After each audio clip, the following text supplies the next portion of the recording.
Mapagpalang gabi sa ating lahat. Kung Hei Pa Choy sa ating lahat. So, today is Chinese New Year ng 2025. Okay? So, ang ating pong pag-uusapan ngayon ay tungkol sa isang tao na hindi na natin makikilala kahit kailan. As believers of Jesus, the Bible clearly states that we will never ever get to know this man, because this man is the most wicked man ever alive. Okay? Kung may pinakamasamang taong mabubuhay, that would be him. Okay? Ang Biblia, siya ay sinasabing the lawless one, pero mas kilala natin bilang Antikristo or the Antichrist. Ang Antikristo po ay isang tao na talagang binigyan ng specification sa Bible, especially sa mga letters ni Paul at sa Book of Revelation. Ang Antichrist po ay isang tao na magiging leader, at sa kabila ng kanyang pagiging leader, mapapasunod niya ang buong mundo. So ito po ay merong kakayanan na paamuhin yung mga ayaw sa mga sistema na ipapatupad niya. Meron po siyang kapangyarihan, no, na ang lahat ng ito ay imanipula. Sapagkat maliwanag ang Biblia, sinabi ng Bible na taglay niya ang kapangyarihan ni Satanas. Hindi po si Satanas mismo, pero taglay niya ang kapangyarihan ni Satanas. Ibig sabihin, yung Antikristo, I believe it's not Satan. Basta tutulungan siya ni Satanas in every way. Pero medyo questionable din kasi hindi ba yung Antichrist mamamatay? May mga paniniwala kasi pag nabuhay yung Antikristo, at naniniwala rin po ako, after 3.5 days, the Antichrist will rise. Sapagkat ang isa sa pinakatrabaho ng Antikristo ay imimik o gayahin lahat ng ginagawa ni Kristo. Okay? So si Kristo namatay, inilibing, after 3 days, nabuhay. So ganun din po. Pero ang kaibahan lang po, ang Antichrist ay babangon pong muli sa harapan ng buong mundo. Tandaan nyo, may mga Facebook Live, YouTube Live. Tayo po ay modern na po ngayon. High-tech na tayo.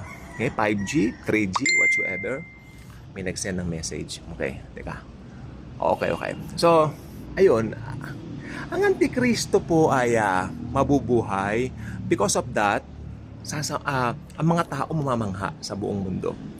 Pero merong isang tao na nagdidirekta doon sa mga tao para i-direct sa Antichrist. Ito yung false prophet. May mga paniwala kasi pagdating daw nung panahon, ako medyo naniniwala ako doon na pag bumangon na yung Antichrist, si Satan na yon. Pwede po yon. Pero naguluhan din ako kasi, tingnan nyo po kasi hindi ba, ito na po yung ating topic. Yung Antichrist po, ang unang itatapon doon sa Gehenna Hell. Meron po tayong Hades, meron tayong Tartarus, at meron tayong Gehenna. Yung Gehenna, yun yung lupit ng impyerno. Nagbabagang apoy asupre, hindi namamatay. So lahat ng unbelievers, lahat ng mga hindi naniwala sa finished work ni Jesus, tatapon lahat doon. Bakit? Dahil gusto ba ng Diyos na parusahan sila? Nope.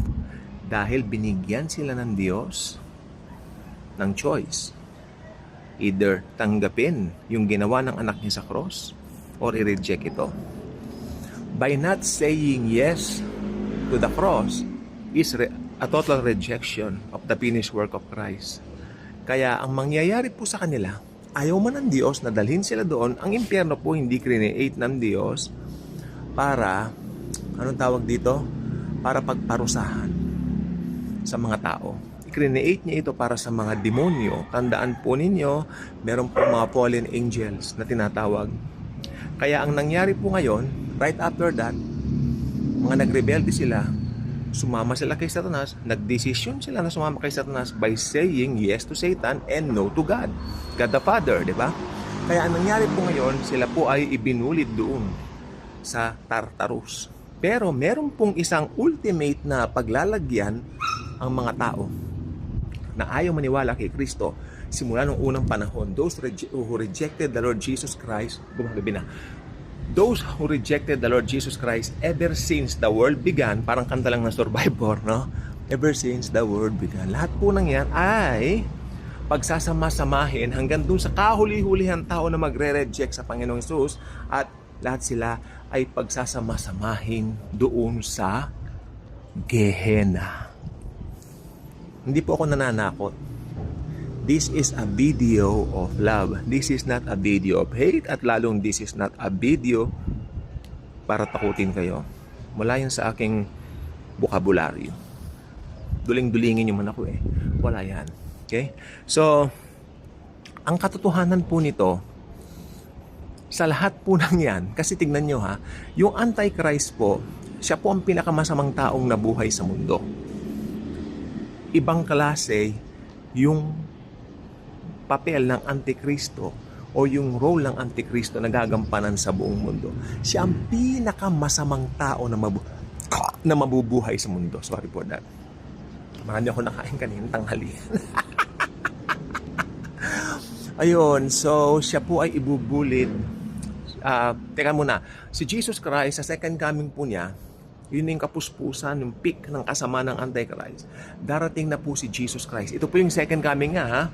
Tandaan nyo, ang rapture, si Jesus dumating para kunin yung kanyang church. Ito po ay silent event.